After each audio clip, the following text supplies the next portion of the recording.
নমস্কার বন্ধুরা, ভালো লাগা রান্নাঘরে আপনাদের সবাইকে স্বাগত জানাই। আজকে আমি একটু অন্য ধরনের আমপান্না রেসিপি আপনাদের সাথে শেয়ার করছি। দেখুন তো আপনাদের কেমন লাগে। চলুন, আমি এখানে দুটো আমকে ছাল ছাড়িয়ে ছোট ছোট টুকরো করে নেব।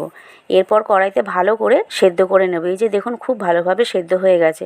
এইবার একটু ঠান্ডা হয়ে গেলে ভালো করে ছেঁকে নিয়ে রেখে দেব এবং ওর জন্য একটা মশলা বানিয়ে নেব। তার জন্য আমার লাগবে কিছু পুদিনা পাতা, 1 টাকা দামের জলজিরার প্যাকেট একটা, 1 চামচ চাট মশলা, 1 চামচ আমচুর পাউডার, 1 চামচ বিট নুন, 1 চামচ ভাজা মশলা ও 250 গ্রাম চিনিকে ভালো করে পেস্ট করে নেব। এরপর ছেঁকে রাখা আমের পিউরির সাথে পেস্ট করার পুরো মিশ্রণটা দিয়ে ভালো করে মিশিয়ে নেব।